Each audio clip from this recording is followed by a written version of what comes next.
அப்படியே நாம் கர்த்தருடைய வார்த்தைக்கு போகலாமா? ஒரு நிமிஷம் அப்படியே ஜெபம் பண்ணலாம்.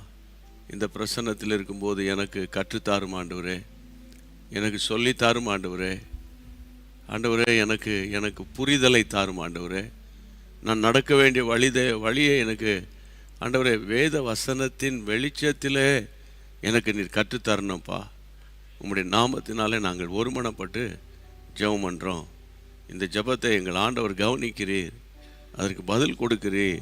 உமக்கே மகிமை உண்டாகட்டும். எல்லா எதிர் வல்லமைகளை இயேசுவின் நாமத்தில் அப்புறப்படுத்துகிறோம். கிருபை மட்டும் எங்களை தாங்கட்டும். இயேசு கிறிஸ்துவின் நாமத்தில் ஜெபம் கேளும் பிதாவே, ஆமென். ஒவ்வொரு நாளும் நம்ம வேதாகமத்தில் உள்ள தேவ மனிதர்களுடைய ஜெப வாழ்க்கையை படித்தோம். எப்படியெல்லாம் ஜெபிக்கணும் அப்படின்னு பல கோணங்களிலே படித்து கொண்டு வருகிறோம். சமீப காலமாக நம்ம எல்லாரும் ஜெபிக்க ஆரம்பித்த பிறகு நீங்கள் தனி ஜெபத்தில் ஜெபம் பண்ணிகிட்டு இருந்தவங்க கூடி ஜெபிக்கிறீங்க, கூடி ஜெபித்தவங்க முழு இரவு ஜெபத்தில் கலந்து கொள்கிறீங்க, முழு இரவு ஜெபத்தில் கலந்து கொண்டவங்க நீங்களே ஆங்காங்கே முழு இரவு ஜெபம் நேரடியாகவோ அல்லது ஜூம் மீட்டிங் மூலமாகவோ நீங்கள் கான்ஃபரன்ஸ் கால் மூலமாகவோ ஜெபிக்க ஆரம்பிச்சிட்டிங்க. உங்களுக்காக ஒரு காலத்தில் ஜெபம் பண்ணிகிட்டு இருந்த நீங்கள் இப்போது பிறருக்காக பட்டணங்களுக்காக ஜெபிக்க ஆரம்பிச்சிட்டிங்க. அப்போ தான் ஆண்டவர் நம்மோடு கூட பேச ஆரம்பித்த வார்த்தை என்னன்னு கேட்டால் 2 கொரிந்தியர் 6ஆம் அதிகாரம் 3ஆம் வசனம். அப்போஸ்தலனாகிய பவுல் கொரிந்தியருக்கு எழுதின 2ஆம் நிருபம் 2 கொரிந்தியர் 6ஆம் அதிகாரம் 3ஆம் வசனம். இந்த ஊழியம் குற்றப்படாதபடிக்கு, இந்த ஊழியமானது குற்றப்படாதபடிக்கு நாங்கள் யாதொன்றிலும் இடரல் உண்டாக்காமல், நாங்கள் யாதொன்றிலும் இடரல் உண்டாக்காமல் எவ்விதத்தினாலேயும் தேவ ஊழியக்காரராக விளங்க பண்ணுகிறோம், தேவனுடைய ஊழியர்களாக நம்ம விளங்க பண்ணுகிறோம் அப்படின்னு பவுல் சொல்லுகிறார். விளங்க பண்ணுகிறோம், எல்லாரும் இணைக்கிறார். நல்லா கவனிக்கணும். நான் ஒவ்வொரு முறையும் பேசும்போது நீங்கள் வெறும் ஒரு பார்வையாளர்களாக உட்கார்ந்து செய்திகளை கேட்கிறவர்களாக தேவ பிரசன்னத்தை பார்த்து என்ஜாய் பண்ணுகிற, பாடுகிற, துதிக்கிற, வசனம் கேட்கிறவர்களாக மட்டும் அல்லாமல் கர்த்தர் நமக்கு சொல்லி கொடுத்த நல்ல ஒரு வார்த்தை, வசனத்தை கேட்கிறவர்களாக இராமல் அதன்படி செய்கிற பிள்ளைகளாக நம்ம இருக்கணும். அப்போது வசனத்தின்படி செய்யும்போது தானாகவே நம்ம ஊழியம் செய்ய ஆரம்பிக்கிறோம். ஆத்துமா அறுவடைக்காக பிரயாசப்படுகிறோம், ஆத்தும மீட்புக்காக நம்ம ஜெபிக்கிறோம், உழைக்கிறோம், தேவனுடைய ராஜ்யத்தை கட்டுகிறோம். ஏதாயிலும் ஒரு ஊழியத்தில் நீங்கள் உங்களை இணைத்து கொண்டிருக்கிறீர்கள் என்று நான் விசுவாசிக்கிறேன்.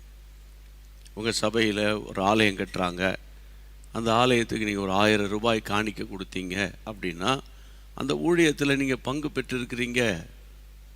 ஒரு மிஷினரி ஊழியத்தை நீங்கள் சப்போர்ட் பண்ணிக்கிட்டு இருக்கீங்க. நம்ம ஜீசஸ் மீட்ஸ் மினிஸ்ட்ரியில் நீங்கள் ஒரு கர்த்தருடைய ராஜ்யத்தை கட்டிகிட்ருக்கீங்க. ஒரு வட மாநிலத்தில் ஒரு ஆலயம் கட்டப்படுகிறது, அதற்கு நீங்கள் பிரயாசப்படுறீங்க. உங்கள்கிட்ட பணம் இல்லை, நீங்கள் ஜெபிக்கிறீங்க, அதுக்காக நீங்கள் கர்த்தருடைய ஊழியத்தை செய்கிறீங்க. ஆமென். இப்படி ஏதாயிலும் ஒரு விதத்தில் நம்ம ஆண்டவருடைய ராஜ்யத்தை கட்டணும். அப்படி கர்த்தருடைய ஊழியத்தை செய்யும்போது இந்த 2 கொரிந்தியர் 6:3 இந்த ஊழியமானது ஒன்று குற்றப்படாதபடிக்கு நாங்கள் யாதொன்றிலும் இடரல் உண்டாக்காமல், 2 காரியம், குற்றப்படுத்தக்கூடாது, இடரல் உண்டாக்காமல் எல்லா விதத்திலையும், அதாவது எவ்விதத்திலையும் நாங்கள் எங்களை தேவனுடைய ஊழியர்களாக விளங்க பண்ணணும். எந்த சூழ்நிலையிலும், எந்த நிலைமையிலும், எங்கே இருந்தாலும் நம்ம தேவனுடைய ஊழியர்கள் என்பதை நம்ம விளங்க பண்ணணும்.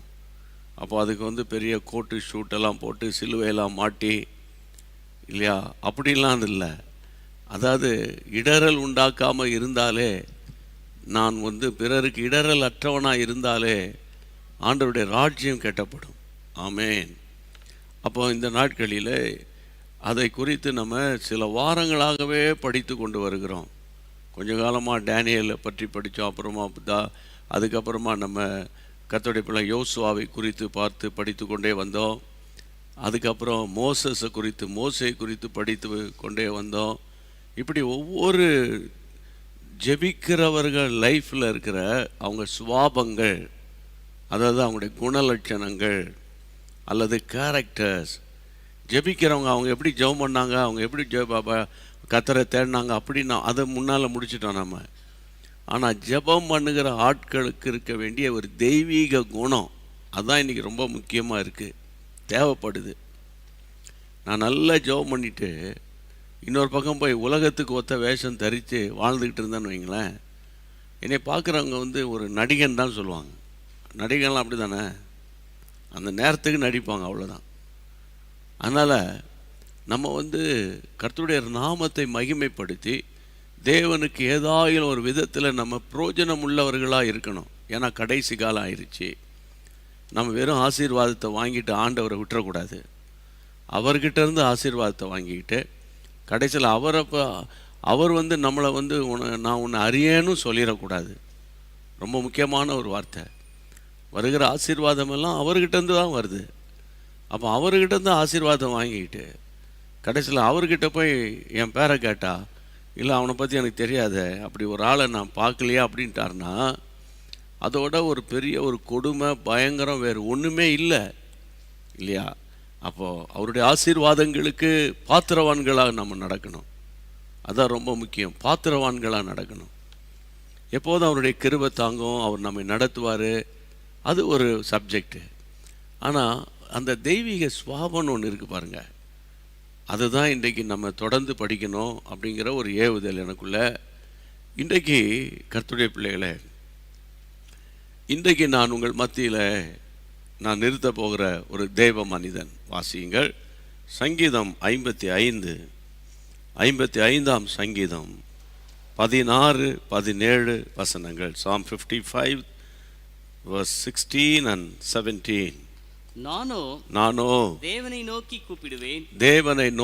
கூப்பிடுவேன், கர்த்தர் என்னை ரட்சிப்பார். அந்தி சந்தி மத்தியான நேரங்களிலும் நான் தியானம் பண்ணுவேன், அப்புறம் முறையிடுவேன்.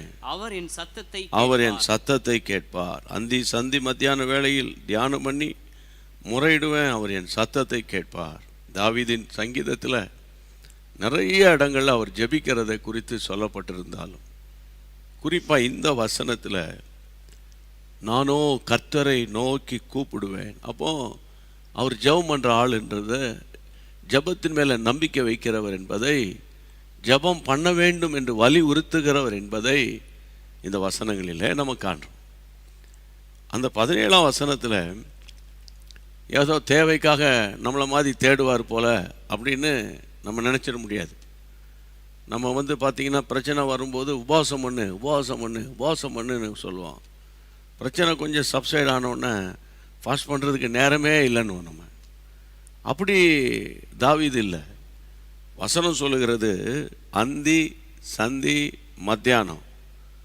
அப்போது கர்த்தருடைய பிள்ளைகளை அந்த வசனத்தை நீங்கள் ஸ்க்ரீனில் பாருங்கள். அதாவது கர்த்தருடைய பிள்ளைகளை ஈவினிங் டைமில், மார்னிங் டைமில், நூன் டைமில், அதுதான் சாயந்தரம், காலையில், மத்தியானம், இந்த 3 வேளையும், காலை, மத்தியானம், சாயந்தரம், இந்த 3 வேளையும் தாவீது தேவனை நோக்கி தியானம் பண்ணி முறையிடுவார். அவர் சொல்கிறார், அவர் என் சத்தத்தை கேட்பார். கையை வைத்து ஆண்டவருக்கு நன்றி சொல்லுங்க. இதுதான் கிறிஸ்தவ வாழ்க்கை. இதே வாழ்க்கை தான் தானியேலுக்குள்ளே இருந்தது நமக்கு தெரியும். அந்த பத்திரத்துக்கு ராஜா கையெழுத்து வைத்த போதிலும் தான் ஏற்கனவே செய்து வந்தபடியே, தினந்தோறும் செய்து வந்தபடியே, தினம் 3 வேளை அப்படின்னு தானியேலை குறித்து நம்ம வாசித்தோம். அப்போ இங்கேயும் இவங்கெல்லாம் பார்த்திங்கன்னா ஒரு நாளைக்கு 3 வேளை தேவனை நோக்கி ஜெபம் பண்ணுறாங்க. இஸ்லாமியர்கள் 5 முறை தொழுது கொள்கிறார்கள் என்று சொல்கிறாங்க. அப்போது இந்த நாட்களில் கிறிஸ்தவர்கள் எத்தனை முறை ஜெபிக்கிறாங்க அப்படின்னு நம்ம பார்த்தா, கர்த்தருடைய பிள்ளைகளை எப்போதும் ஜெபிக்கிற கூட்டம் ஒன்று இருக்கிறது, எல்லாவற்றுக்காகவும் ஜெபிக்கிற கூட்டம் இருக்கிறது, எப்போதும் தேவனை நோக்கி பார்க்கிற கூட்டம் இருக்கிறது, தேவைக்காகவும் தேவனை தேடுகிற ஒரு பெருங்கூட்டம் இருக்கிறது. என்ன ஆனாலும் நடந்துட்டு போகுது, நடக்கிறதா நடக்கும் அப்படின்னு ஜெபத்தின் மேல் நம்பிக்கை இல்லாத ஒரு கூட்டமும் கிறிஸ்தவத்தில் இருக்கிறது. ஆனால் நம்ம பார்க்க வேண்டியது வேத வசனம். அப்போது இன்றைக்கு தாவீது அவர் நல்ல ஜெபம் பண்ணுறவர் என்பதற்கு இந்த ஒரு வசனமே நமக்கு போதுமானது. கையை வைத்து ஆண்டவருக்கு நன்றி சொல்லுங்கள். ஆமேன். அப்போ ஜெபம் பண்ணுகிற தாவீதினுடைய அது ஜெபம் பண்ணுறது ஒரு முகம். எல்லாருக்கும் ஜெபம் 2 முகம் இருக்கும். ஒன்று ஜெபம் பண்ணுவான் நல்ல, இன்னொரு முகம் ஒன்று இருக்குது, அதான் ரொம்ப முக்கியம். இன்னொரு ஃபேஸ் இருக்குது. அதான் நம்ம ஆவிக்குரிய உலகத்தில் கர்த்தருடைய பிள்ளைகளை நம்ம பிரகாசிக்க அழைக்கப்பட்டிருக்கிறோம். ஏதோ கொஞ்சம் நேரம் 5 மணிலேருந்து 5:30 மணிலேருந்து 8 மணி வரைக்கும் அப்படியே எங்களுக்கு டைம் போகுது. முதியவர்கள் சொல்கிறீங்க, ரொம்ப சந்தோஷம். நேரம் கிடைக்கும் போதெல்லாம் பார்க்குறோம் அப்படின்றீங்க, சந்தோஷம். ஆண்டவருக்கு மகிமை உண்டாகட்டும். தேவனுடைய பிள்ளைகளே, இந்த நாட்களில் நம்ம தேவனை தேடுவதற்கு அழைக்கப்பட்டிருக்கிறோம். நீங்கள் நல்லா ஜெபிக்கிறீங்க, அதை பார்த்து நல்லா ஜெபிக்கிறீங்கன்னு சொல்லிட்டு நான் போக மாட்டேன். ஏன்னா ஜெபம் பண்ணுறவனுக்கு தான் போராட்டமே வரும் பாருங்கள். ஜெபம் பண்ணுறவனுக்கு தான் டார்ச்சர் வரும். ஜெபம் பண்ணுறவனுக்கு தான் டென்ஷன் வரும். ஜெபம் பண்ணுறவனுக்கு தான் பார்த்திங்கன்னா ஸ்ட்ரெஸ்ஸை சாத்தான் அனுப்புவான். ஜெபம் பண்ணுறவனுக்கு தான் செக் பாயிண்ட்டை வைப்பான். ஜெபம் பண்ணுறவனுக்கு தான் டெஸ்டிங்கை வைப்பான். அப்படியா நீங்கள் சொல்கிறீங்க? அப்போ ஜெபம் பண்ணாமல் இருந்துட்டா நல்லது இல்லை. ஜெபம் பண்ணாமல் இருந்துட்டா அதாவது இதெல்லாம் இருக்காது. ஆனால் அவனுடைய பாதுகாப்பு சாத்தானுடைய வளையத்துக்குள்ளே போயிடுவோம். வளையத்துக்குள்ளே போயிடுவோம். இயேசு 40 நாள் இரவும் பகல் உபவாசம் பண்ணி ஜெபம் பண்ணார். அவருக்கும் டெஸ்டிங் வந்தது. அதில் அவருக்கும் சோதனை வந்தது. அவருக்கும் பலவிதமான பிசாசு சோதனைகளை வைத்தான். ஆனால் இயேசு ஜெயித்தார். காரணம் என்ன? அவர் இயேசு, அதனால் ஜெயித்தார். அப்படி அல்ல, இயேசு உபவாசம் பண்ணி ஜெபம் பண்ணுகிறார். அதுதான் நமக்கு ரோல் மாடல். அப்போது கர்த்தருடைய பிள்ளைகளை, நீங்கள் எந்த வயதோ, எந்த நிறமோ, எந்த மொழியோ இல்லையா, நீங்கள் ஏழையோ பணக்காரனோ, நீங்கள் முதியவர்களோ பெரியவர்களோ, அல்லது அரசியல் சம்பந்தமான ஆட்களா, அல்லது கம்ப்யூட்டர் துறையில் இருக்கீங்களா, அல்லது போலீஸ் துறையில் இருக்கிறீங்களா, அல்லது மருத்துவத்துறையில் இருக்கீங்களா, அல்லது கல்வித்துறையில் இருக்கிறீங்களா, அல்லது தொழிலாளர்களாக இருக்கிறீங்களா, பள்ளிக்கூட மாணவிகளாக, கல்லூரி மாணவர்களாக, கல்லூரி முதல்வராக, எந்த துறையில் எப்படி இருந்தாலும் ஜெபிக்கிற நம்முடைய லைஃப்பை தான் மக்கள் பார்ப்பாங்க. அதான் ரொம்ப முக்கியம். வாழ்க்கை தான் பேசுமே தவிர, புரியுதா உங்களுக்கு? நம்முடைய ஊழியம் பேசாதுன்னு இல்லை, பேசும். ஆனால் வாழ்க்கையில் வருகிற பிரச்சனையில் நம்ம நிற்கும்போது தான் தேவனுடைய ராஜ்யம் கட்டப்படுகிறது. சரியா? இப்போ இந்த இடத்துல இன்னைக்கு ஜெபிக்கிற தாவீது, அவனுடைய சுவாபம் என்ன? வாசிக்கலாம் கர்த்தருடைய பிள்ளைகளை. 2 சாமுவேலின் புத்தகம் 9ஆம் அதிகாரத்துக்கு வேதத்தை திருப்புங்கள். 2 சாமுவேலின் புத்தகம் 9ஆம் அதிகாரம். 9ஆம் அதிகாரம் எடுத்துட்டீங்களா? 3ஆம் வசனத்தை பாருங்கள். அப்பொழுது ராஜா தேவன் நிமித்தம் நான் சவுலின் குடும்பத்தாருக்கு தயை செய்யும்படி அவன் வீட்டாரில் யாதொருவன் இன்னும் மீதியாய் இருக்கிறானா என்று கேட்டார். அவன் வீட்டாரிலே யாதொருவன் இன்னும் மீதியாய் இருக்கிறானா என்று கேட்டதற்கு சீபா ராஜாவை பார்த்து, இன்னும் யோனத்தானுக்கு 2 கால்களும் முடமான ஒரு குமாரன் இருக்கிறான் என்றான். இதுல நீங்க ரொம்ப கவனிக்க வேண்டிய ஒரு வார்த்தை இருக்கு. அது என்னன்னு கேட்டா, நான் சவுலின் குடும்பத்தாருக்கு தயை செய்யும்படி அவன் வீட்டாரில் யாதொருவன் இன்னும் மீதியாயிருக்கிறானா? நான் சவுலின் குடும்பத்தாருக்கு தயை செய்யும்படி. இன்னொரு முறை சொல்றேன், நான் சவுலின் குடும்பத்தாருக்கு தயவு செய்யும்படி. அவன் வீட்டாரில் இன்னும் யாதொருவன் இருக்கிறானா என்று ராஜா விசாரிக்கிறார். சவுலின் குடும்பத்தாருக்கு நான் தயவு செய்யணும். நல்லா கவனிக்க வேண்டிய ஒரு முக்கியமான ஒரு சப்ஜெக்டாக நான் விசுவாசிக்கிறேன். தாவீது கர்த்தரால் அபிஷேகம் பண்ணப்பட்டவர். இள வயதிலே தேவன் அவரை அபிஷேகம் பண்ணினார். ஆனால் தாவீதுக்கு முன்பாக, என் அன்பு தேவனுடைய பிள்ளைகளே, சவுலை தான் கர்த்தர் அபிஷேகம் பண்ணினார். சவுலை சமஸ்த இஸ்ரவேலுக்கும் ராஜாவாக கர்த்தர் வைத்தார். ஆனால் நம்ம எல்லாருக்கும் தெரிந்தபடி தன்னுடைய ராஜ்ய பாரத்தை அவர் இழந்தார்.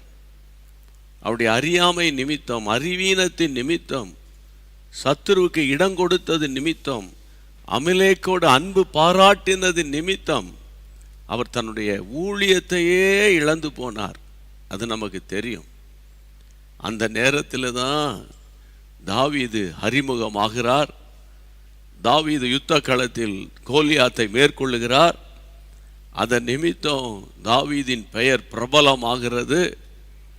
பைபிளில் நம்ம எல்லாருக்கும் தெரியும், தாவீது கோலியாத்தை கொன்று அவனுடைய தலையை வெட்டி வீழ்த்தி அவன் திரும்பி வரும்போது பைபிளில் வாசிக்கிறோம்.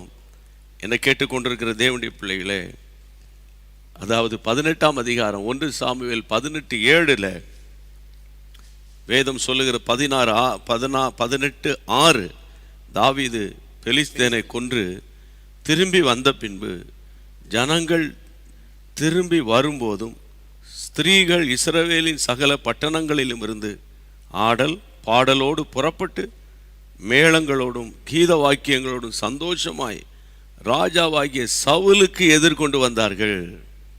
அந்த ஸ்திரீகள் ஆடி பாடுகையில் சவுல் கொன்றதோ 1000, தாவீது கொன்றதோ 10,000 என்று முறையாக பாடினார்கள்.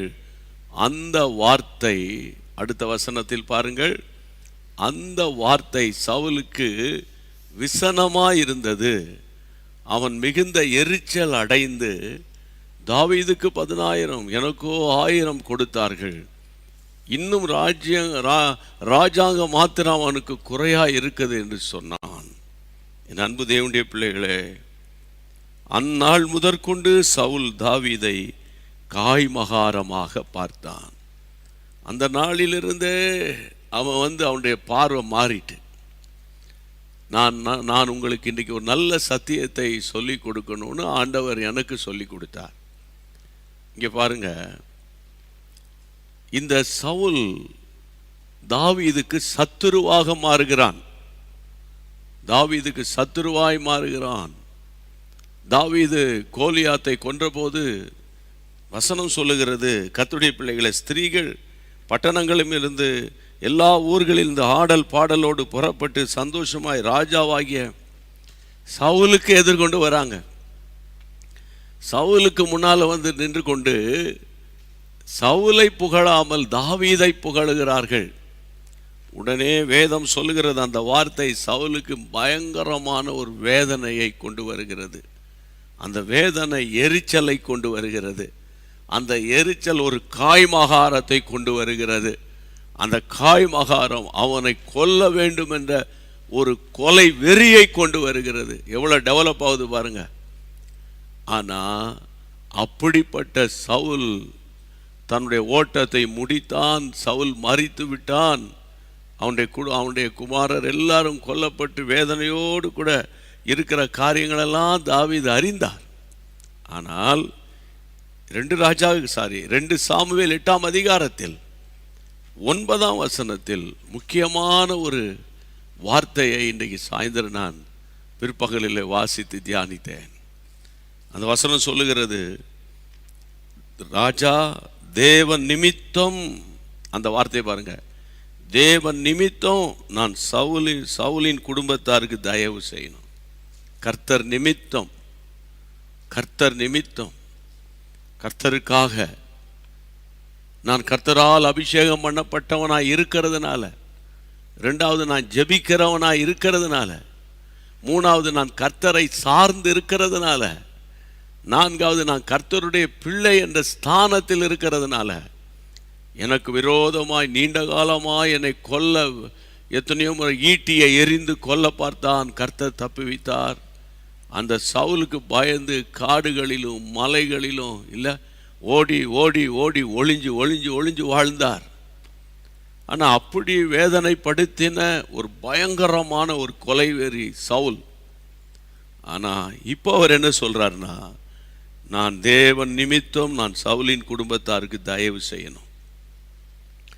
சவுல் போயிட்டாரு, ஆனால் சவுல் குடும்பத்தாரில் யாராவது இருக்காங்களா? அவங்களுக்கு நான் ஒரு ஹெல்ப் பண்ணணும்னு விரும்புகிறேன். அவங்க கண்களை, என் கண்கள் அவங்களுக்கு கிருபை கிடைக்கணும்னு நான் விரும்புகிறேன். காரணம், கர்த்தர் நிமித்தம். நான் கர்த்தரால் அபிஷேகம் பண்ணப்பட்டவன்.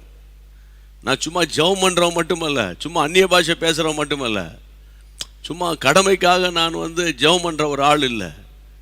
என் ஆண்டவர் என்னை கரவல் ஆடுகளுக்கு பின்பாக சுற்றிக்கிருந்த என்ன தம்முடைய கைகளை எடுத்து அபிஷேகம் பண்ணி இன்றைக்கு அவருடைய மனுஷனாக, அவருடைய பிள்ளையாக என்னை கர்த்தர் வைத்திருக்கிறார். அதனால நான் என் சத்துருவுக்கு, என் சத்துரு விழுந்தாலும் என் சத்துரு அழிந்தாலும் அவனுடைய வீட்டாரை நான் கண்டுபிடிச்சு அவனுடைய வீட்டாருக்கு நான் தயவு செய்யணும் அப்படிங்கிற ஒரு எண்ணம் இந்த தாவீதுக்கு இருக்கிறது என்று இந்த வசனம் சொல்லுகிறது. இதிலிருந்து நம்ம படிக்கிற பாடம் என்ன? இதிலிருந்து நம்ம படிக்கிற பாடம் என்ன? நல்ல பாட்டு பாடினீங்க, நம்ம எல்லாம் சேர்ந்து கர்த்தரை தோத்திரம் பண்ணோம். இப்போ வார்த்தை நேராக வருது, வார்த்தை நல்ல ஊழியம் செய்கிறோம், இல்லை நல்ல ஜெபம் பண்ணுறோம், நல்ல பைபிள் ஸ்டடி எடுக்கிறோம், மற்றவங்களுக்கு போதிக்கிறோம், எல்லாமே நம்ம செய்கிறோம். ஆனால் ஒரு நாள் என்னை நியாயப்படுத்தி நான் பேசிடக்கூடாது. ஒரு நாள் என்னை நான் நீதிமான்னு நினச்சிடக்கூடாது. மற்றவங்களை அற்பமாக எண்ணிடவே கூடாது. அந்த விஷயத்தில் நம்ம ஜாக்கிரதை உள்ளவங்களாக இருக்கணும். அவசரப்பட்டு கமெண்ட்ஸ் கொடுத்துடக்கூடாது. அது உண்மையான தகவலாக இருந்தால் கூட நிதானிக்கணும். கர்த்தருடைய நாமத்தினால சொல்கிறேன், இதுக்கு தான் சுவாபங்கள் மாறணுன்றேன். இதுக்கு தான் அந்த சுவாபம் மாறணும்னு நினைக்கிறவன் ஆவிக்குரியவன். இல்லை நான் எடுத்த டிசிஷன் தான் கரெக்டு, நான் பண்ணதான் கரெக்டு. சில பாருங்கள், அந்த பிரசங்களாக வரும்போது உடம்பெல்லாம் ஆட்டுவாங்க, அப்படிலாம் பண்ணுவாங்க, பயங்கர பிரசன்னமாக இருந்துச்சுலான்னுவாங்க. கடைசியில் செய்கிற காரியம்லாம் பார்த்தா அவ்வளவு கீழ்த்தரமான காரியமாக இருக்குது. அப்போ உடனே அங்கே என்ன கேள்வி வருது? என்னப்பா இவ்வளோ ஜெபம் பண்ணுறாங்களப்பா, இவ்வளோ பைபிள் வாசிக்கிறாங்களப்பா, அந்த கூட்டத்துக்கு ஓடுறாங்க, இந்த கூட்டத்துக்கு ஓடுறாங்களப்பா, இப்படி பொருளாசை பிடிச்சி அலையிறானப்பா அப்படின்னு வரும்போது, அதான் ஜெபம் பண்ணுறாங்களே. அங்கே தான் அடி வாங்குது. இதில் இன்னொரு விஷயம், உண்மையாக ஜெபிக்கிறவனுக்கு அங்கே அடி விழுது. இதுதான் சாத்தானுடைய தந்திரம். அப்போ இதை குறித்த போதனை இன்னைக்கு நம்ம சபைகளுக்கு தேவை. ஒவ்வொரு விசுவாசிகளுக்கும், என்னை போல ஊழியர்களுக்கும், நம்ம எல்லாருக்கும் இந்த மாதிரி ஒரு போதனை தேவை. சவுலின் வீட்டாருக்கு தேவன் நிமித்தம் நான் தயவு செய்யும்படி இன்னும் யாராவது மீதியாய் இருக்கிறானா, இன்னும் ஒருவன் மீதியாய் இருக்கிறானா என்று கேட்டதற்கு, வாசியுங்கள் 3ஆம் வசனத்தை திரும்ப 8ஆம் அதிகாரம், அதாவது 2 சாமுவேல் 8:3. பின்பாகம் மீதியாய் இருக்கிறானா என்று கேட்டதற்கு, அவன் எங்கே என்று ராஜா கேட்டதற்கு, சீபா ராஜாவை பார்த்து, இதோ அவன் லோதேபாரிலே அம்மியலின் குமாரனாகிய மாகீரின் வீட்டில் இருக்கிறான் என்றான். அந்த 3ஆம் வசனத்தை நான் வாசிக்கிறேன். சீபாவை பார்த்து, இன்னும் யோனத்தானுக்கு 2 கால்களும் முடமான ஒரு குமாரன் இருக்கிறான் என்றான்.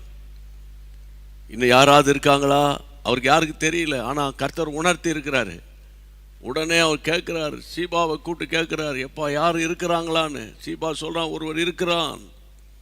அவன் யார் என்று கேட்டால், யோனத்தானுக்கு 2 கால்களும் முடமான ஒரு குமாரன் இருக்கிறான். ஆமென். என் அன்பு தேவனுடைய பிள்ளைகளே, அவன் பேர் தான் மேவி போசேத். அவனுடைய தாதி அவசரமாக வெளியே தூக்கிட்டு ஓடும்போது கை தவறி கீழே போட்டதுனால 2 கால்களும் மேவிபோசேத்துக்கு முடமாயிட்டு நமக்கு தெரியும். அந்த முடமான ஒருவன் இருக்கிறான் என்று அவனுக்கு அறிவிப்பு வருது. அவன் யார் என்று கேட்டால், யோனத்தானுக்கு 2 கால்களும் முடமான ஒரு குமாரன் இருக்கிறான். யோனத்தானுடைய குமாரன், சவுலினுடைய பேரன். நல்லா கவனிக்கணும் கர்த்தருடைய பிள்ளைகளை.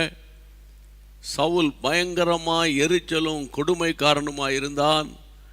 ஆனால் யோனத்தானோ தாவீதை சிநேகித்தான். ஆனால் யோனத்தானுக்கு பிறந்த மகனாகிய மேவிபோசேத் 2 கால்களும் முடமாய் கிடக்கிறான். ஆனால் ராஜா அவனிடத்தில் அன்பு பாராட்டுகிறான். காரணம் என்ன என்று கேட்டால், என் அன்பு தேவனுடைய பிள்ளைகளே, சத்துருவை சிநேகிக்கிற ஒரு இருதயம் இங்கே தாவீதுக்கு கொடுக்கப்பட்டிருக்கிறது என்பதை நம்ம அறிந்து கொள்ள முடியும். மேவிபோசேத்துக்கு அவர் என்ன பொசிஷனை கொடுக்கிறான்னு கேட்டா, 7ஆம் வசனத்தை பாருங்கள். வேதம் சொல்லுகிறது, தாவீது அவனை பார்த்து நீ பயப்படாதே, நீ பயப்படாதே, உன் தகப்பனாகிய யோனத்தான் நிமித்தம் நான் நிச்சயமாய் உனக்கு தயவு செய்து, நான் உனக்கு நிச்சயமாக தயவு பண்ணி உன் தகப்பனாகிய சவுலின் நிலங்களை எல்லாம் உனக்கு திரும்ப கொடுப்பேன். நீ என் பந்தியில் நித்தம் அப்பம் புசிப்பாய். தாவீது அவனை பார்த்துட்டு சும்மா அப்ரிஷியேட் பண்ணி 2 வார்த்தை சொல்லிட்டு போனாலே இவனுக்கு போதுமானதாக இருக்கும். ஆனால் தாவீது அவனை எப்படி சிநேகிக்கிறார் என்பதை இந்த வசனம் சொல்லுகிறது. எனக்கு அன்பான தேவனுடைய பிள்ளைகளே, தாவீது அவனை பார்த்து சொல்றான், ஒன்று பயப்படாதே, ஆமென், கலங்காத, பயப்படாத, என்கரேஜ் பண்றாரு. அடுத்தது சொல்றாரு, உன் தகப்பனாகி யோனத்தான் என்னிடத்தில் அன்பு பாராட்டினான். யோனத்தானும் தாவீதும் சிநேகித்தார்கள். கர்த்தருடைய பிள்ளைகளை, ஸ்திரீகளின் சிநேகத்தை பார்க்கலாம் அதிகமாக இருந்ததுன்னு பைபிள் சொல்லுது. அப்படி அவன் சிநேகித்ததுனால அவர் சொல்லுகிறார், நான் நிச்சயமாய் உனக்கு தயவு பண்ணுவேன் அப்படின்னு சொல்றார். 2வது, உனக்கு தயவு பண்ணுவேன். 3வது அந்த வசனத்திலே பாருங்க, உன் தகப்பனாகி சவுலின் நிலங்களெல்லாம் உனக்கு நான் கொடுப்பேன். அப்போ அவன் பெரிய லேண்ட்லார்டாக மாறுறாரு. கையை வைத்து ஆண்டவரை தோத்திரம் பண்ணுங்க. எனக்கு அன்பான கர்த்தருடைய பிள்ளைகளே, நீ என் பந்தியில் நித்தம் அப்பம் புசிப்பாய். ஆமென். அப்போ ராஜாவுடைய பந்தியில் யார் அப்பம் சாப்பிட முடியும்? டைனிங்கில் யார் இருக்க முடியும்? அதாவது கிங்கினுடைய டைனிங் டேபிளில் கர்த்தருடைய பிள்ளைகளை யார் இருக்க முடியும்? ராஜகுமாரர்கள் தான் இருக்க முடியும், ராஜகுமாரத்திகள் தான் இருக்க முடியும் அவனுடைய டைனிங்கில். ஆனால் அந்த டைனிங்கில் அவனுக்கு தினமும் என் கூட நீ வந்து சாப்பிடலாம், மார்னிங் பிரேக்ஃபாஸ்ட் சாப்பிடலாம், நீ வந்து லஞ்சு சாப்பிடலாம், நைட் சாப்பாடு சாப்பிடலாம், டின்னர் உனக்கு அது இது எல்லாமே என் கூட இருந்து சாப்பிடலான்ற அளவில் அவனுக்கு ஒரு பெரிய மேன்மையை கொண்டு வருகிறார் ராஜா. இந்த மாலை நேரத்தில் நீங்கள் கொஞ்சம் யோசிக்கணும். கிறிஸ்தவ வாழ்க்கை என்பது ஏதோ பிரைஸ் லார்ட் சொன்னால் பிரைஸ் லார்ட், ஆமேன் சொன்னால் ஆமேன், இல்லையா? நீ என்னை தேடினா நான் அவனை தேடுவேன், நீ என்னை கண்டுக்கல நான் அவனை கண்டுக்க மாட்டேன். இன்றைக்கு இந்த மாதிரி சுவாபங்கள் மாறணும் ஆண்டவரே. நாங்கள் வந்து பிறரை ஆண்டவரே உன் பக்கமாய் கொண்டு வரணும் ஆண்டவரே. இப்படிப்பட்ட ஒரு தெய்வீக சுவாபம் எங்களுக்கு வரணும். மாய்மாலமான கிறிஸ்தவனாக இருக்கக்கூடாது, மாய்மாலமான ஊழியக்காரனாகவும் நம்ம இருக்கக்கூடாது. ரோமருக்கு எழுதின நிருபம் கர்த்தருடைய பிள்ளைகளை 5ஆம் அதிகாரம் 8ஆம் வசனத்தில் நம்ம என்ன வாசிக்கிறோம்? Roman chapter 5 verse 8. நீங்கள் வேதத்தை திறந்து பாருங்கள். நாம் பாவிகளாக இருக்கையில் கிறிஸ்து நமக்காக மரித்ததினாலே தேவன் நம்மேல் வைத்த அன்பை விளங்க பண்ணுகிறார்.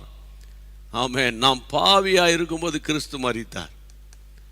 நல்ல கவனிங்க. நம்ம எல்லாம் பாவத்தில், உலகமே பாவத்தில் உழன்று கிடந்த போது அந்த இயேசு ராஜா உங்களுக்காக எனக்காக மரித்ததுனால தான் அந்த இரத்தம் நம்மை இப்பொழுது பரிசுத்தமாக்கி இருக்கிறது, பரிசுத்தமாக்கி கொண்டு வருகிறது.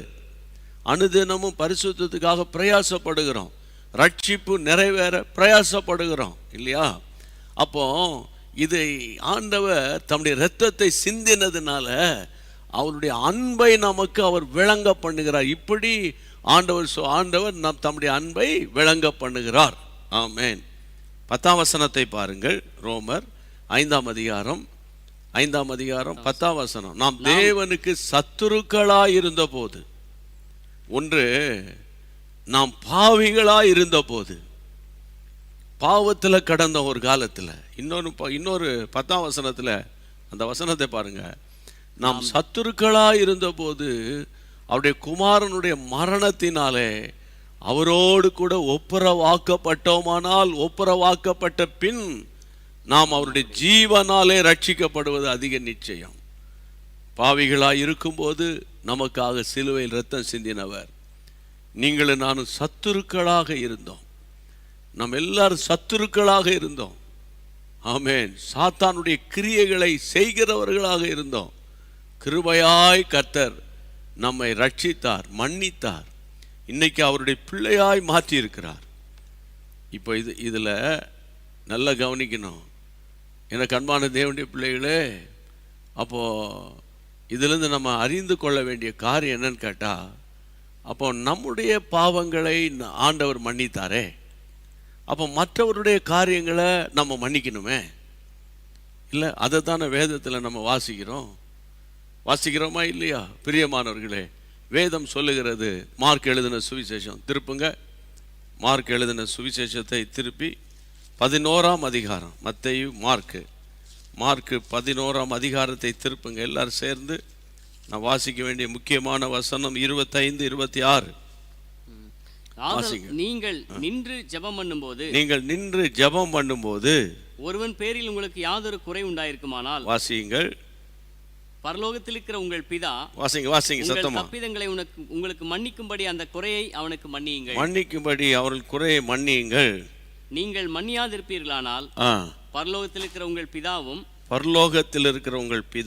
உங்கள் தப்பிதங்களை மன்னியாதிருப்பார் என்றார். உங்கள் தப்பிதங்களை மன்னியாதிருப்பார். திரும்ப அந்த 26வது வசனம். நீங்கள் மன்னியாதிருப்பீர்களானால் பரலோகத்தில் இருக்கிற உங்கள் பிதாவும் உங்கள் தப்பிதங்களை மன்னியாதிருப்பார் என்றார். ஆமென். பைபிளில் ஒரு வசனம் இருக்கு. அவர் கோபம் ஒரு நிமிஷம் தானா, அவருடைய இரக்கம் நீடித்த நாட்கள். ஆனால் அதை போல் நம்மளும் கோபம் ஒரு நிமிஷம், ஆனால் கசப்பு நீடித்த நாட்கள் அப்படின்ற மாதிரி ஆயிடக்கூடாது. அப்போ இன்றைக்கி நம்ம அவசரப்பட்டு கோபப்பட்டாலும் உடனே தேவனுடைய இருதயத்தை போல என்னை மாற்றணும், ஒப்பு கொடுத்துடணும். அந்த ஒரு சாஃப்ட்னஸ் வரணும், அர்ப்பணிப்பு வரணும். ஆமாம். அவருடைய கோபம் ஒரு நிமிஷம், அவருடைய தயவு நீடித்த வாழ்வாக இருக்குது. அப்போ கர்த்தருடைய பிள்ளைகளே, ஒரு நிமிஷம் கோபப்பட்டுட்டு நீடித்த நாட்களாக அந்த பழைய காரியத்தை உள்ளேயே வைத்து கொண்டு அலைகிற அந்த சுபாவம் நம்மளை விட்டு போயிடணும். இன்றைக்கி அதற்காக நம்ம இன்றைக்கி ஜெபம் பண்ணணும் ஆண்டவர்கிட்ட. அதை போல் இன்றைக்கி ஆண்டவர் சொல்கிறாரு, அந்த தாவீது இவ்வளவு பயங்கரமான சத்துருவாய் இருந்த சவுலின் வீட்டார் இல்லை யாராவது இருக்காங்களான்னு தேடி போய் அங்கு மேவிபோசத்தை கண்டுபிடித்து, மேவிபோசத்தே நீ பயப்படாத, நான் உனக்கு எந்த தீங்கும் செய்ய மாட்டேன், நான் உன்னை ஆதரிப்பேன், உங்கள் தகப்பன் யோனத்தான் நிமித்தம் நான் உனக்கு தயவு பண்ணுவேன், உன்னுடைய தகப்பனாகிய அந்த சவுலின் நிமித்தம் அவனுடைய எல்லா நிலங்களை நான் உனக்கு திரும்ப கொடுத்துருவேன். உன்னை இப்போ அது மட்டுமல்ல, எல்லாவற்றுக்கும் மேலாக நீ அனுதினமும் என்னுடைய டேபிளில் உட்கார்ந்து நீ அப்பம் புசிப்பாய். எவ்வளோ பெரிய ஒரு கிருபை ஆண்டவரே! இப்படிப்பட்ட ஒரு பெரிய ஒரு இருதயம் எங்களுக்கு வேணும்னு அப்படியே கையை உயர்த்தி ஜெபம் பண்ணுங்க. இந்த மாதிரி காரியத்துக்கு நம்ம வீடுகளில் ஜெபம் பண்ணோம்னா அந்த ஒருத்தருக்கு ஒருத்தர் விரோதம், ஒருத்தருக்கு ஒருத்தர் வன்கண், அந்த வெஞ்சன்ஸு, அந்த ரிவெஞ்சு இயேசுவின் நாமத்தினால எங்களை விட்டு போயிடும்ப்பா. அப்படிப்பட்ட கிருபையை நீங்கள் எங்களுக்கு தரணும் ஆண்டவரே. ஒருமனப்பட்டு ஜெபிக்கிறோம்ப்பா, இயேசுவின் நாமத்தில் ஜெபிக்கிறோம்ப்பா. ஹாலே லூயா, ஹாலே லூயா. ஷாந்தாலா பா ஹாபா ராந்தாலா மஹௌதலா ஹாபௌலா ஹாலாபா தூராபா ஹாபா தாலா கபா தாலா கபா தாலா ரமா தீராலமா குராபா கபா. ஆண்டவரே பேச்சுக்கு நல்லா இருக்குது, ஆனால் நாங்கள் செயல்படுத்தணும். ஆஃபீஸில் வேலை செய்கிறவங்களோட எல்லாரோடையும் ஒரு இணக்கமாக நான் போனோம். ஊழிய ஸ்தாபனத்தில் ஊழியம் செய்கிற இடத்துல எல்லாரோடும் அட்ஜஸ்ட் பண்ணி போனோம். குடும்பத்தில் எல்லாரோடையும் அட்ஜஸ்ட் பண்ணி போனோம். ஆமாம் ஆண்டவரே, ஆண்டவரே, பள்ளிக்கூடத்தில் வேலை செய்கிற ஸ்கூலில் டீச்சர்ஸ் மத்தியில் ஆண்டவரே நாங்கள் எல்லாம் அட்மினிஸ்ட்ரேஷனில் அட்ஜஸ்ட் பண்ணி நான் போனோம். ஒரு இணக்கத்தை எனக்கு தாரும். அவங்க அப்படி பண்ணாங்களே, என் ப்ரொமோஷனை நிறுத்தினாங்களே, எனக்கு விரோதமாக அலிகேஷனை கொண்டு வந்தாங்களே, எனக்கு விரோதமாக எனக்கு வர வேண்டிய ஆசிரியர்லாம் தூக்கிட்டு போயிட்டாங்களே, எங்கள் அப்பாவை ஏமாற்றி போயிட்டானுங்களே, அதை பண்ணிட்டானே இதை பண்ணிட்டானேன்னு பழைய கதையெல்லாம் வைத்துக்கிட்டு உள்ளத்தில் அப்படியே ரிவெஞ்சாக இருக்கிற வாலிப பிள்ளைகளுக்கு சொல்கிறேன், வாலிப பிள்ளைகளுக்கு குறிப்பாக நான் சொல்கிறேன், அந்த ரிவெஞ்சை இயேசுவின் நாமத்தினால நீங்கள் முறியடிங்க. ஆமாம், அது ஆசீர்வாதத்துக்கு இடைஞ்சலாக இருந்துடக்கூடாது, ஆசீர்வாதத்துக்கு அது தடையாக இருந்துடக்கூடாது.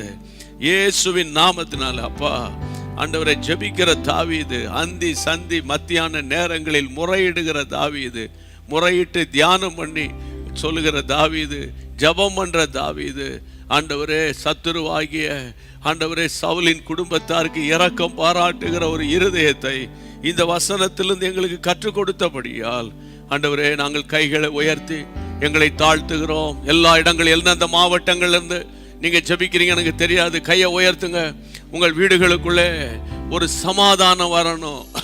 ஆமாம், வீணா போய் பணத்தை அந்த கோர்ட்டு வாசல், அந்த போலீஸ் ஸ்டேஷன் வாசல், அங்கே போய் அவனுக்கு இவனுக்குன்னு பணத்தை அள்ளி கொடுத்துக்கிட்டு கடைசியில் உங்ககிட்டையும் பணத்தை வாங்கிக்கிடுவாங்க, அங்கேயும் பணத்தை வாங்கிக்கிடுவாங்க.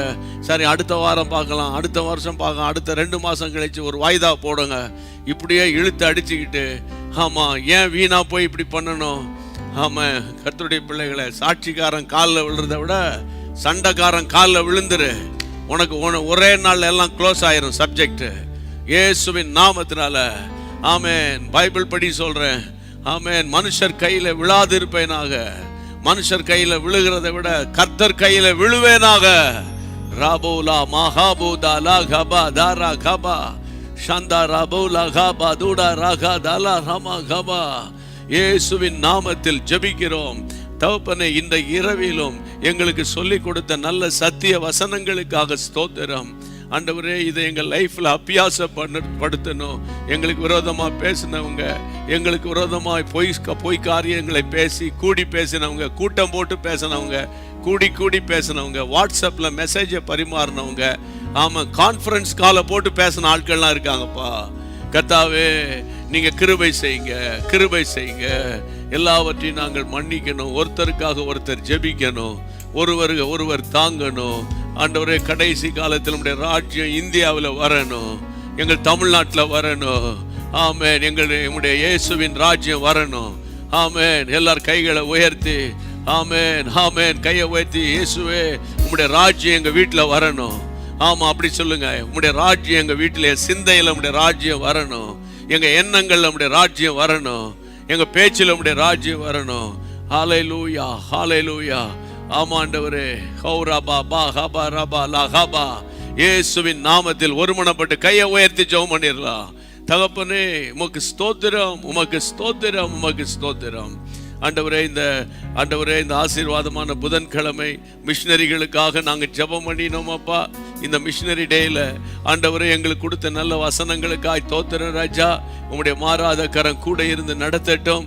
அநேகரோடு பேசியிருக்கிறீங்க. ஒப்புரவாக்குதல் ஊழியம், அண்ணன் தம்பி அக்கா தங்கச்சி பெரியப்பா சித்தப்பா மாமனார் மாமியார், ஆண்டவரை புருஷனோடு கூட பிறந்தவங்க, மனைவியோடு கூட பிறந்தவங்க, அவங்களுடைய எல்லா வகையார் எல்லாரோடையும் சமாதானமாக வாழத்தக்கதாக கர்த்தாவே நீர் உதவி செய்ய வேண்டும் என்று நாங்கள் ஒருமனப்பட்டு ஜெபிக்கிறோம். இந்த பூமியில ஒன்று கொண்டு வந்ததில்லை, இந்த உலக ஓட்ட முடியும் போது ஒன்று கொண்டு போக மாட்டோம். ஆண்டவரே உம்முடைய கிருபை மட்டும் எங்களை தாங்கட்டும். எல்லார் கைகளை உயர்த்தி இயேசுவின் நாமத்தில், இயேசுவின் நாமத்தில், இயேசுவின் நாமத்தில், இயேசுவின் நாமத்தில், இயேசுவின் நாமத்தில் ஜெபிக்கிறோம். கர்த்தர் நல்ல சுகத்தை இன்றைக்கு இரவு கட்டளையிடுங்க. யார் யார் பலவீனமா இருக்கிறார்களோ ஒரு பூரண பலன் உண்டாகட்டும், புது பலன் உண்டாகட்டும், புது கிருபை உண்டாகட்டும். கர்த்தர் ஜெபத்தை கேட்டு அப்படியே நடத்த போகிற மகா பெரிய கிருபைக்காக உமக்கு ஸ்தோத்திரம் ராஜா, உமக்கு ஸ்தோத்திரம். தைரியப்படுத்த நரம்பு எலும்பு தசை நார்களை, கண் பார்வை காதுகளை பலப்படுத்தும்படி ஜெபிக்கிறோம். இம்மட்டும் நடத்தின தேவன் தொடர்ந்து நடத்தி தம்முடைய பரிசுத்த நாமத்தை மகிமைப்படுத்தும். ஆசீர்வதியும் அப்பா.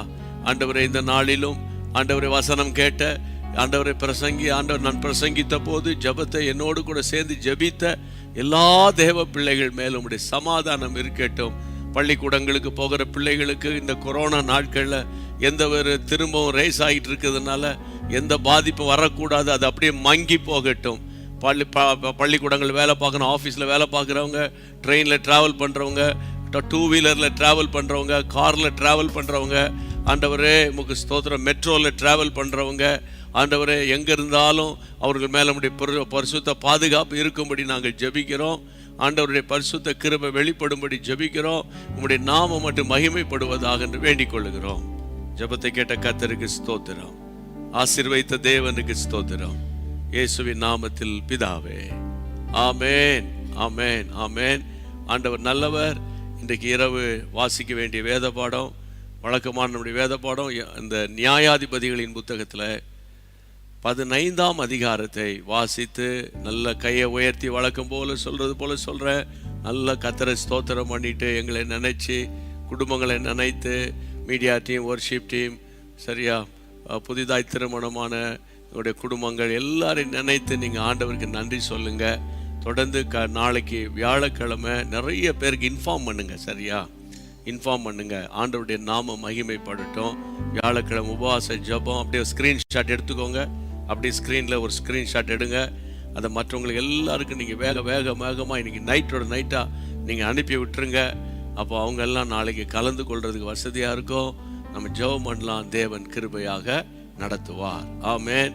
எல்லாரும் கைகளை உயர்த்தி சொல்லுவாய், என் ஆத்துமாவே கர்த்தரை ஸ்தோத்திரி, என் முழு உள்ளமே அவருடைய பரிசுத்த நாமத்தை ஸ்தோத்திரி. என் ஆத்துமாவே கர்த்தரை ஸ்தோத்திரி, அவர் செய்த சகல உபகாரங்களை மறவாதே.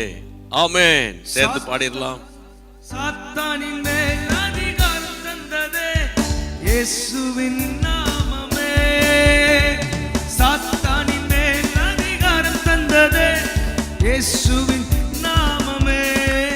சத்ரு கோட்டைகளை தகர்த்தெறிந்திட்டதே இயேசுவின் நாமமே. சத்ரு கோட்டைகளை தகர்த்தெறிந்திட்டது இயேசுவின் நாமமே. இயேசு நாமமே ஜெயம் ஜெயமே. சாத்தானின் சக்தி ஒன்றுமில்லையே. இயேசு நாமமே ஜெயம் ஜெயமே.